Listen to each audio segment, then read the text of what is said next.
حدیث کے الفاظ ہیں، آقا کریم صلی اللہ علیہ وسلم نے فرمایا اتق اللہ، تو اللہ سے ڈر، تقوی اختیار کر، حیث ما کنتا، تو جہاں کہیں ہو، خلوت ہو، جلوت ہو، مسجد ہو، گھر ہو، تنہائی ہو، جلوت لوگ ہوں، جہاں پر بھی ہوں، دل جو ہے وہ اللہ کی محبت اور اللہ کے خوف کے حسین امتزاج کے درمیان ہونا چاہیے۔ یہ تو مقصد صوم ہے۔ یہ ایسی زندگی حاصل ہوگی تو پھر یہ دنیا ہی الگ ہے۔ اس سے ملتا ہے سرور قلب۔ کیا ملتا ہے؟ روزہ ہے نا، چہرے پہ نور اور دل میں سرور، یہ جو کیفیت ملتی ہے یہ قلب سے ملتی ہے۔ اسے ہم حاصل کرنے کی کوشش ہمیں کرنی ہے۔ ہمارے اکابرین رحمہم اللہ تقوی کے حصول کے لیے اتنے محتاط ہوتے تھے۔ آج تو ہم روزہ رکھ کر بدنگاہی کر رہے ہوتے ہیں نا، ٹی وی دیکھ رہے ہوتے ہیں۔ کئی لوگ ہیں، آپ یقین کریں کہ وہ رمضان المبارک کے اندر کھیل کود کے کاموں کے اندر مصروف ہوتے ہیں۔ جب تک آپ شبہات کو ترک نہیں کریں گے تقویٰ نہیں ملے گا۔ اور شبہات سے ہمارے اکابر کیسے بچتے تھے؟ حضرت عمر بن عبد العزیز رضی اللہ عنہ خلیفۃ المسلمین، یہ ایک بار بیٹھے ہوئے تھے، مسلمانوں کے خلیفہ ہیں، کتنے بڑے عہدے پر فائز ہیں، یہ بیٹھے ہوئے تھے اور سرکاری چراغ کی روشنی میں،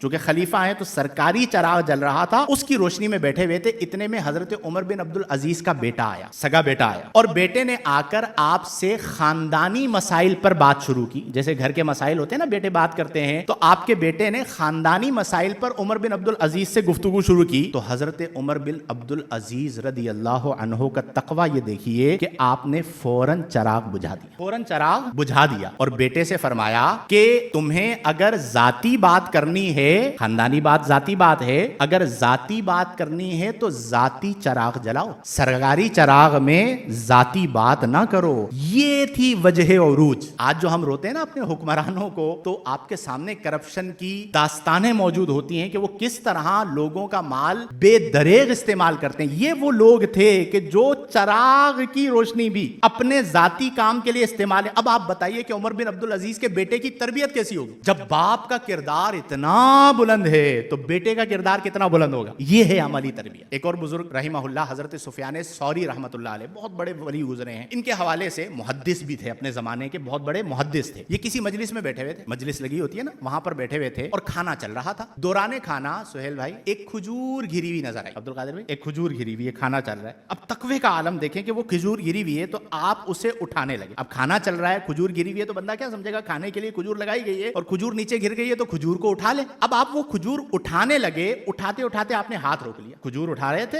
اٹھاتے اٹھاتے آپ نے ہاتھ روک لیا اور فرمایا کہ یہ کھجور اس کھجور کی بوری سے ملتی جلتی ہے جو ہمیں زکوٰۃ کے لیے دی گئی تھی۔ ایک کھجور جو ہمیں زکوٰۃ کے لیے کھجور کی بوری آئی تھی، یہ کھجور اس بوری کی کھجور سے ملتی جلتی ہے، کہیں یہ اسی میں سے نہ ہو۔ تو آپ نے اس کھجور کو اٹھانے سے اپنے ہاتھ کو روک لیا۔ یہ تھا ہمارے اکابر رحمہ اللہ کا تقویٰ۔ آج ہم زکوٰۃ کے اموال میں آپ دیکھیں، اللہ کی بارگاہ میں جواب تو دینا ہے نا۔ میں نے اپنی زکوٰۃ دینی ہے تو میں اپنی زکوٰۃ کا ذمہ دار ہوں کہ میں نے جو زکوٰۃ دی ہے وہ شرعی تقاضوں کے مطابق ہے یا نہیں۔ اب میں نے قاری صاحب سے بھی زکوٰۃ لے لی فار ایگزامپل، تو اب قیامت کے دن دو زکاتوں کا حساب دینا ہے، اپنی زکات کا تو دینا ہے، ان کی بھی زکات کا دینا ہے۔ اس قدر احتیاط ہوا کرتی تھی کہ وہ کھجور، ایک کھجور جو ہے اس سے ہاتھ کو روک لیا کہ یہ اس سے ملتی جلتی ہے، قطعاً نہیں تھا۔ آج ہمارے ہاں آپ دیکھیں کس قدر بے احتیاطیاں نظر آتی۔ اللہ تعالیٰ دعا کریں کہ ہمیں ہدایت عطا فرمائے۔